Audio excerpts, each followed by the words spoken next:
Bonjour les amis, ici Stan Carré et je vous présente un nouveau format de vidéo aujourd'hui. Je suis avec Sandy. Bonjour Sandy.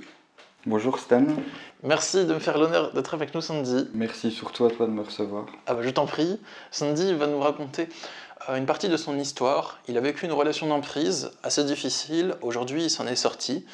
Et il va nous partager un morceau de son histoire. Mon but avec ce format de vidéo, c'est de vous partager des témoignages de personnes qui s'en sont sorties, déjà pour vous montrer que c'est possible de s'en sortir, et aussi que certaines autres personnes s'en sont sorties, donc vous pouvez peut-être le faire aussi, et pour partager le témoignage de résilience de la personne. Donc c'est parti les amis, nous pouvons rentrer dans l'interview. Alors Sandy, tu peux nous raconter ton histoire. Tu as vécu une relation d'emprise en couple avec un autre homme, c'est ça? Oui. Et est-ce que tu peux nous raconter comment ça a commencé? Quelle était la situation initiale à ce moment-là? J'étais déjà en couple avec quelqu'un depuis 19 ans et sans rentrer dans les détails, on a pris un petit peu des chemins séparés. On est devenus un petit peu étrangers l'un pour l'autre. Il n'y avait plus de loisirs, plus de sorties, etc. Donc je suis tout simplement allé voir si l'herbe était plus verte ailleurs. Donc je me suis mis sur un site de rencontre. La première personne que avec qui j'ai parlé, ce sera mon futur bourreau en fait. Donc, tu as rencontré cet homme sur le site, vous avez commencé une relation sentimentale, c'est ça? Alors pas exactement, j'y allais pour m'amuser entre guillemets. Donc en fait moi dans ma tête il était hors de question que je quitte mon conjoint. Il n'y avait aucune notion de rupture ou de rencontrer l'amour, etc. Ouais. Mais il s'avère que ça s'est transformé effectivement en vraie relation. Parce que dès que je suis arrivé chez lui, en fait, il s'est passé quelque chose d'assez étrange. Ça fait comme une impression de déjà vu, comme si je connaissais déjà cette personne, comme si je la retrouvais depuis longtemps. Enfin, je pense que c'est alors pour les gens qui y croient, hein, je ne veux pas convertir tout le monde, mais je pense que ça se passe au niveau énergétique. Et vraiment cette impression de déjà, je pense qu'en fait déjà l'emprise elle a lieu dès les premières secondes en fait, je pense. Donc, tu as senti une bascule, un changement dans ton Mais énergie? comme ce qu'on pourrait appeler, ce que les gens appellent un coup de foudre en fait. Donc vraiment, j'ai été perturbé immédiatement en fait. Et ça s'est confirmé dans les instants qui ont suivi. On a fini par s'embrasser. Dans ma tête, j'étais complètement perdu parce que j'étais en train de me dire, mais attends, c'est impossible, on ne peut pas tomber amoureux de quelqu'un en quelques secondes, quelques minutes, ça n'existe pas. Enfin, c'est pas possible. Qu'est-ce qui se passe? Qu'est-ce que tu ressens? J'ai l'impression qu'en fait, il est en train de combler tous les manques affectifs que je subissais depuis des mois. Ok. Et comme un pansement, il est venu comme un pansement en fait. Et ensuite, qu'est-ce qui s'est passé dans votre relation? Je veux dire, si tu peux me résumer peut-être dans les grandes lignes, comment votre relation a évolué jusqu'au moment où ça allait pas et où tu as commencé peut-être à beaucoup souffrir? Alors, c'est exactement le même schéma que pour n'importe quel pervers narcissique, j'ai envie de dire période de lune de miel. Donc là, effectivement, on a l'impression d'avoir rencontré carrément son âme sœur. Enfin, on a en face de nous un prince charmant. Enfin, tout est parfait. Il a les mêmes idées que vous, les mêmes pensées, les mêmes projets. Enfin, il vise la même chose que vous et après, il y a les petits drapeaux rouges qui commencent à s'installer, mais on les écoute pas forcément. Et je pense que mon intuition, elle me prévenait déjà beaucoup à ce moment-là, parce qu'en fait, je me sentais déjà mal à l'aise, je me sentais pas à ma place, je me sentais comme si je n'osais pas lui parler, qu'il fallait que je prenne des pincettes, que je marche sur des œufs. Enfin, c'était assez particulier comme sensation. Mais du coup, j'ai pas écouté ça, donc je suis resté quand même. Et donc, tu avais quitté ton conjoint? Oui, parce que ça s'est fait très rapidement. Enfin, le pervers narcissique que j'ai rencontré, qui était contre le mariage, il ne voulait pas vivre avec quelqu'un, a fini par me fiancer en 15 jours. D'accord. Donc il m'a demandé en mariage en 15 jours. J'ai pas eu d'autre choix que de rompre en fait. Et donc, tu es allé habiter chez lui, c'est ça? Oui. Et ta relation avec lui, elle a duré combien de temps au total avec cet homme-là? Alors au total, ça a duré 2 ans. Ok. Et comment la relation s'est transformée à partir du moment où tu es allé habiter chez lui? Il n'y est pas allé graduellement, il y a déjà eu un choc assez violent. Première dispute de couple, en fait j'étais terrorisé parce que je ne l'ai pas reconnu du tout, c'était assez violent. Il est devenu blanc, les pupilles complètement dilatées, ce que j'appelle les yeux du pervers narcissique. Je trouve qu'on reconnaît le regard, enfin au jour d'aujourd'hui, je reconnaîtrais ce regard entre mille.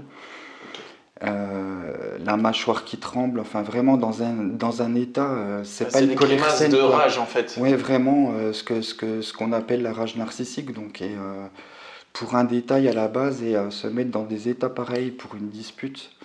Et du coup, c'est la première fois de ma vie où je me suis retrouvé paralysé en fait. J'ai pas su quoi lui répondre, j'ai pas. Comme on était un peu de tétanie, on va dire, pendant Oui, qu'il hurlait, c'est ça? oui. Et du coup, je me suis laissé. Ben, c'était trop tard, j'étais soumis, hein. À partir de ce moment-là, j'étais complètement soumis. Ouais, c'est à partir de ce moment-là que tu sens que l'emprise elle est ficelée, qu'elle est établie, en fait, c'est ça? Pas vraiment à ce moment-là, parce qu'il y a eu une première rupture suite à ça. Le lendemain, voilà, il m'a fait du chantage affectif, il s'excusait, etc. Donc, je suis quand même resté, mais les jours suivants, il a commencé à m'humilier, à me rabaisser, à mettre en cause tout ce que j'aimais, mes passions. Il a commencé à s'attaquer à mes amis, à ma famille, alors qu'il ne connaissait encore personne. Donc,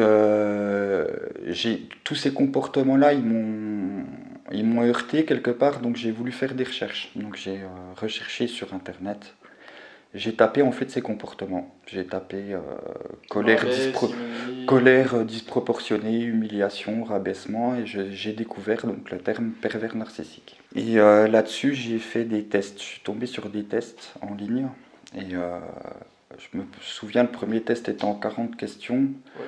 Il avait, de souvenirs, 36 ou 37 sur 40. Et tu as compris qu'il avait un comportement type pervers narcissique au bout de combien de temps de relation? C'était au début ou vers le milieu? Alors en fait, j'avais déjà de très très gros doutes au bout de 3 mois. Ok. 3 mois. Là-dessus, j'ai contacté son ex-compagnon, dont il me cachait le nom, hein. Donc j'ai découvert le nom d'une autre façon. J'ai compris pourquoi il me cachait son nom. Ouais, parce que sinon, son ex-compagnon, il t'aurait dit, Sandy, fais gaffe, il est dangereux, fuis, quoi, c'est ça, non? Et bien c'est exactement ce qu'il m'a dit. D'accord. Donc j'ai voulu entendre sa version à lui, parce que selon mon pervers narcissique, il se victimisait énormément, donc son ex le battait, selon lui, il était battu. Euh, bon, il m'en disait tout le mal du monde, et il me poussait même presque à la haine envers lui, hein. Il voulait vraiment pas que. Je pense que c'était pour éviter que je le contacte, justement. Bah oui. Mais je l'ai quand même contacté parce que je voulais avoir sa version de l'histoire. Et sa version de l'histoire, c'est la même que j'ai connue plus tard, c'est-à-dire qu'il a fait plusieurs tentatives de suicide. Il a dû partir à presque 1000 km parce qu'il avait peur de le croiser, donc il voulait changer de région. Et sans que je lui dise le terme, sans que je ne prononce le terme pervers narcissique, je lui parle juste de ses comportements. Il m'a dit: je te coupe tout de suite, il faut que tu saches qu'il souffre d'une grave psychose, et c'est ce qu'on appelle un manipulateur pervers narcissique. Et ensuite, dans cette relation avec lui, ça, tu m'as dit que tu avais des doutes dès les 3 mois, et comment la relation elle a évolué au quotidien? Je veux dire, surtout toi, qu'est-ce que tu as vécu avant de pouvoir t'en sortir? Bah, du coup, en sachant pertinemment et en ayant toutes les preuves du monde qu'il était pervers narcissique, je suis quand même resté sous emprise, Ouais. parce que j'étais complètement dépendant affectif de lui. Mais quand on dit dépendant affectif, là je parle de cocaïne ou d'héroïne. C'est très puissant, c'est vraiment très violent. C'est la tentative de première rupture, je veux dire, au bout de 2 ou 3 jours, on a l'impression qu'on nous a coupé les bras ou les jambes, enfin qu'il nous manque une partie de notre corps, quoi. Donc, Ouais. donc on a besoin d'y retourner, en fait. C'est plus fort que nous, en fait. C'est là-dessus aussi que j'avertis tes auditeurs. Ouais. C'est que plus on y retourne, et plus ça empire. C'est-à-dire que tout ce qui était acquis avant, il vous le resserre. Alors il vous resserre une petite période de lune de miel d'une semaine ou 2 semaines. Et tout ce qui était acquis avant comme humiliation, il vous le resserre, Oui. et il en rajoute. Et dans ce cas, est-ce que tu peux partager peut-être quel a été ce qu'on peut appeler le climax de la relation, c'est-à-dire à partir du moment où tu as commencé vraiment à sombrer, à descendre, jusqu'à ce que la relation se termine. Est-ce que tu peux raconter comment ça s'est produit? Je pense que le climax, il vient à la fin de la relation, en fait, où il y a la goutte d'eau qui fait déborder le vase et on dit stop. On dit stop quand on sent que notre vie est en jeu. Parce que ça peut aller jusque-là, hein, enfin, je veux dire, ça peut être dangereux jusqu'à y perdre la vie, hein, enfin. Et c'était quoi ton stop pour toi, si tu souhaites le partager? Il y a eu un soir où il y a eu une dispute encore très très violente, où j'étais très faible, étant diabétique. Quand j'ai un gros moment de stress ou que j'arrive plus à canaliser, quand il y a une émotion qui est trop violente, en fait, je fais une hypo. Donc mon taux de sucre chute et du coup, Oui, une hypoglycémie, hein, c'est ça? ouais, c'est ça. Ok. Une hypoglycémie et du coup, on fait un malaise, on perd connaissance, on peut aller jusqu'au coma diabétique et on peut y rester, hein, très clairement. Donc c'est ce qui s'est passé un soir de dispute. Donc j'ai fini par perdre connaissance. Ce gentil monsieur m'a laissé 4 heures sur le sol, fenêtre ouverte, on était en début février, donc il faisait pas spécialement chaud non plus. Ouais. Et il a réagi au bout de 4 heures et en me mettant une cuillère à soupe de sucre en poudre dans la bouche. Et une fois que j'ai repris un petit peu connaissance, il m'a dit bah, maintenant tu vas te coucher. Donc il savait que tu étais diabétique, il savait que tu Oui. faisais une hypoglycémie et que c'était dangereux pour Il ta le vie. savait, mais de toute façon, depuis le début de la relation, il n'avait jamais voulu écouter les consignes. Il s'en fichait, il pensait que c'était pas grave. Donc là, il te voyait allongé par terre pendant 4 heures, il savait que tu étais limite en danger, que tes jours pouvaient être en danger, et il t'a laissé comme ça pendant 4 heures, et au bout de 4... Donc pour lui, c'était pas grave le fait qu'il y ait quelqu'un qui puisse lâcher à côté de lui, en fait, c'est ça? Ben, il faut croire que non. Et je ne suis même pas parti à ce moment-là, hein. Donc je suis allé me coucher comme il me l'a dit. Je suis retourné au travail le lendemain avec peut-être 3 heures de sommeil, avec une journée de 10 heures de travail. C'est passé encore 3 jours avant la rupture. En fait, pendant ces 3 jours-là, j'ai fait ce qu'on appelle de la contre-manipulation. Ok. C'est-à-dire que je ne sais même pas si on peut parler de contre-manipulation. En fait, je me suis plus laissé faire. Ok. Donc j'ai tapé du poing sur la table et tous ces rabaissements, ces humiliations, je répondais systématiquement. Et je disais non. En fait, je mettais mes limites. Ok. Et ça ne lui a pas plu un dimanche et il a pris la fuite. Il a fui de chez lui et il m'a envoyé un SMS en me disant tu rattrapes toutes tes affaires et puis tu me laisses les clés dans la boîte aux lettres et tu pars maximum demain matin et moi je suis parti tout de suite parce qu'alors en plus c'était très stressant comme situation parce qu'on était en plein couvre-feu à l'époque. Ah oui, c'est Et vrai, il y avait le confinement il y avec avait ténèbres, le là, et genre si tu couvre-feu à sors de chez 18h, voilà. voilà, si tu sors de chez toi, t'as les flics qui t'arrêtent et tu peux te manger des amendes super chères, enfin ouais, c'est Et tendu. je suis parti de chez lui à 17h50 à peu près, hein, 10 minutes avant la fin du couvre-feu et Avec toutes tes affaires. avec toutes mes affaires, j'avais la voiture chargée du sol au plafond, dans le coffre. Donc après, j'ai eu la chance de ne pas me faire arrêter, mais je pense que j'aurais expliqué la situation. Oui, oui, ça aurait pu passer, hein, si tu tombes sur des policiers plutôt humains, ça peut être cool, ouais. Et donc, c'est à ce moment-là qu'il t'a quitté et qu'il t'a demandé de partir. Et est-ce que c'est à ce moment-là que tu te estimes sauvé ou que tu estimes que le cauchemar s'arrête pour toi ou est-ce que ça continue après? Il y a une partie du cauchemar qui s'arrête, mais pas la totalité, puisque l'après est très difficile aussi. Par exemple, dans la panique, j'ai oublié quelques affaires importantes chez lui.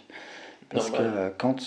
quand j'ai reçu ce SMS, enfin, j'étais vraiment Bah, c'est normal aussi. tellement choqué et en panique enfin, je tremblais, je regardais partout, j'essayais d'être attentif pour récupérer le plus d'affaires Bah, c'est possible. logique, déjà il y a l'emprise, il y a le climat qui s'intensifie de semaine en semaine.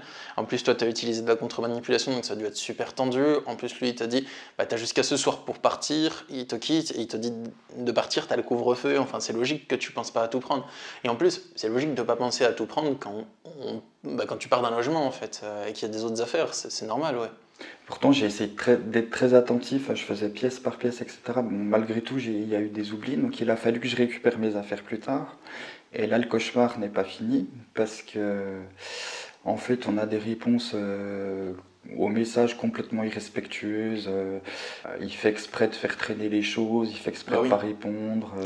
Il donne rendez-vous, puis après il dit bah non, dans 15 jours, puis dans 3 semaines, puis dans un mois. Enfin voilà, il nous noie comme ça dans ses contradictions. Mhm. Le but, c'est de garder le pouvoir. C'est ça.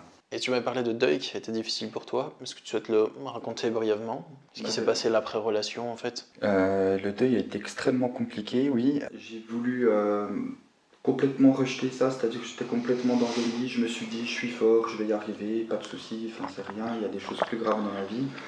Donc j'ai repris tout de suite le travail. Et non, en fait, ça ne va pas du tout. Au travail, je ne sais plus où je suis, je ne sais plus où j'habite, mais c'est vraiment, j'ai l'impression que j'ai. C'est une image, mais j'ai l'impression que j'ai mon âme qui marche à côté de mon corps. Enfin, je suis plus pleinement moi, je pars dans les mauvais locaux, je prends le mauvais matériel, je suis pas concentré du tout et je commence à pleurer. Mes supérieurs me renvoient chez moi, enfin, me font passer par la médecine du travail en premier. Et là, le travail sur soi commence parce que suivi psychologique, donc j'ai eu 1 an de thérapie, assorti à de l'hypnothérapie en plus, des soins énergétiques, enfin tout un tas de choses qui m'appelaient et qui m'aidaient en fait. Ok. Et aujourd'hui, est-ce que tu pourrais me dire quels sont les points clés qui t'ont fait sortir d'emprise? Selon toi, quels sont vraiment les trucs clés qui t'ont aidé à sortir de cette relation? Je pose cette question au cas où ça peut aussi marquer ou inspirer certains auditeurs. Alors les points clés, la thérapie ne suffisant pas, parce que c'est un travail qui se fait sur le long terme. J'ai eu recours à l'hypnose qui est un peu plus rapide, un peu plus efficace, mais je dirais qu'il y a plein de béquilles. En fait, il faut prendre tout ce qu'on a besoin, tout ce qui peut nous faire du bien, tout ce qu'on sent qui peut nous faire du bien. En tout cas, ça peut pas nous faire de mal, donc il faut pas hésiter. Il y a eu énormément de vidéos. J'ai souhaité regarder beaucoup de vidéos sur le sujet de la perversion narcissique, donc sur Ok. YouTube, dont un certain Stan Carré, je crois. Donc ça aide énormément. Ça aide énormément parce qu'on prend conscience, on se dit non, le problème ne vient vraiment pas de nous, parce qu'il y a ça aussi. Hein. Ouais. Puisque le pervers narcissique inverse les rôles. Ah Il oui, faut lui, savoir arrête pas qu'à de le ce dire. jour, je suis le pervers narcissique, je suis quelqu'un de très malsain, etc. etc. Selon lui, ouais. Et moi, j'ai connu aussi un éveil spirituel. C'est pas forcément le cas de tout le monde, donc j'essaie pas de convertir les gens, mais Oui, c'est juste un partage d'expérience. c'est juste un partage d'expérience. Donc oui, il y a plein de choses qui me sont tombées dessus. Je me suis intéressé beaucoup, surtout à l'énergétique. Donc aux chakras, aux soins énergétiques, aux soins par les bols tibétains, etc. Et c'est quelque chose qui m'a fait énormément de bien. Et qu'est-ce qui t'a aidé à sortir aussi de l'emprise de quand tu étais avec lui? Parce que tu m'as dit, en gros, qu'il y a eu 2 étapes clés, si j'ai bien compris. La première, c'est quand il t'a quitté, parce que tu as fait de la contre-manipulation. Et la deuxième étape clé, c'est la longue étape du deuil, où tu t'en es sorti progressivement avec l'hypnose, les soins énergétiques, un long travail intérieur d'introspection. Et pendant que tu étais avec lui, quels sont les points clés ou les conseils que tu pourrais donner aux personnes? Enfin, le but, c'est pas de donner un conseil qui sortirait les personnes de là, mais voilà, si c'est un petit partage qui peut aiguiller, qui pourrait peut-être servir. Mais en fait, c'est de pas aller trop loin dans ce qu'on peut subir. Enfin, c'est-à-dire qu'à un moment donné, ça va de pire en pire. Donc il faut savoir dire stop avant que ça devienne vraiment extrêmement dangereux. Ça peut aller très très loin, ça peut être très dangereux. Donc il faut s'écouter, il faut partir. Il faut partir, il faut avoir le courage de partir. Même si on est sous emprise. Moi, je suis resté sous emprise des mois après la rupture. Enfin, je veux dire, j'étais en manque, c'était un manque absolument abyssal. Enfin, j'étais sous traitement, c'était catastrophique. Enfin, mais j'avais le courage de me dire non, non, résiste, parce que y retourner, pourquoi faire? Pour qu'il t'achève. Donc non, il faut avoir le courage de partir. Je crois que c'est la seule solution en fait. Et après de couper les ponts de partout, de faire du no contact, de le bloquer de partout et de passer à autre chose, quoi. Et de s'occuper de soi surtout, s'occuper de soi, se reconstruire, avoir des projets, c'est important. Et du coup, Sandy, où en es-tu aujourd'hui? Donc là, aujourd'hui, cette histoire, elle est terminée depuis un moment. Depuis combien de temps déjà, tu m'as dit? C'est à peu près 1 an et demi. D'accord. Et bah du coup, aujourd'hui, où en es-tu dans ta vie? Intérieurement, extérieurement? Enfin, ce que tu as envie de partager de tout ça. Ça peut peut-être choquer les auditeurs ce que je vais dire, mais surtout ceux qui sont au début du travail de deuil. c'est qu'on peut en tirer énormément de positifs. Alors c'est vrai qu'au départ, quand on entend ce genre de phrase, on est tellement dans la souffrance qu'on ne l'accepte pas. Mais je peux garantir à tout le monde que si c'est possible, et on peut s'en sortir, on peut devenir une meilleure version de soi-même. Et moi personnellement aujourd'hui, j'ai atteint la résilience, le pardon. Je serais presque même à remercier mon pervers narcissique parce que grâce à lui, quelque part, j'ai pu faire un travail sur moi. J'ai d'autres choses qui m'appellent, j'ai énormément de projets, donc je souhaite devenir énergéticien, rentrer dans l'aide aux personnes qui, comme moi, ont connu l'emprise, etc. Donc toute cette progression, elle n'aurait pas eu lieu si... Ouais, si t'avais pas rencontré ça dans ta vie, en fait. Exactement. Le travail, tu le remercies l'univers, enfin tu remercies le monde de l'avoir mis sur ta route, on va dire. L'univers, Parce tu que peux dire, oui. tu remercies l'univers de l'avoir mis sur ta route et aussi grâce au travail que toi t'en as fait, grâce à ce que toi t'en as fait comme processus pour alchimiser tout ça, pour le transformer en fait. Exactement. Et ce que j'en ai retenu comme leçon aujourd'hui, c'est que je ne me ferai plus jamais manipuler par qui que ce soit, surtout pour tomber aussi bas, puisque je suis tombé très très bas dans la soumission. Et ça, c'est terminé aujourd'hui. Et de toute façon, j'ai l'impression aujourd'hui énergétiquement, je ressens les personnes et je vois tout de suite quand quelque chose cloche. Et là, je mets des barrières ou je tourne les talons et Ouais, maintenant t'es alerte là-dessus. Tu les complètement. vois venir, les mécanismes de Complètement. manipulation. Complètement. Génial. Bah Sandy, je te remercie à toi d'avoir partagé ton histoire avec moi, avec nous, avec les abonnés aussi. Merci beaucoup. Mais merci infiniment à toi. Moi qui te suis depuis 3 ans, je suis très heureux que tu m'aies reçu aujourd'hui. Ah bah c'est réciproque, moi j'ai le droit de t'avoir reçu. Et du coup les amis, Sandy, pour l'instant, il n'a pas forcément de réseaux sociaux en tant que personne qui travaille dans la relation d'aide, mais il va aussi travailler dans l'énergétique, c'est ça? C'est mon projet en tout cas, oui. Je vais tout faire pour y arriver. Il va écrire un livre aussi, Sandy, sur son histoire, sur ce qu'il a vécu. Du coup les amis, si vous souhaitez suivre Sandy, pour l'instant, je ne mettrai aucun lien, mais quand Sandy me donnera un lien, si il me donne un lien un jour, je le mettrai sous la vidéo. Donc si vous regardez cette vidéo un peu plus tard après sa sortie, vous pouvez checker dans la description et il est probable qu'il y ait le lien de ces réseaux en dessous. Voilà les amis, je vous remercie d'avoir regardé cette vidéo.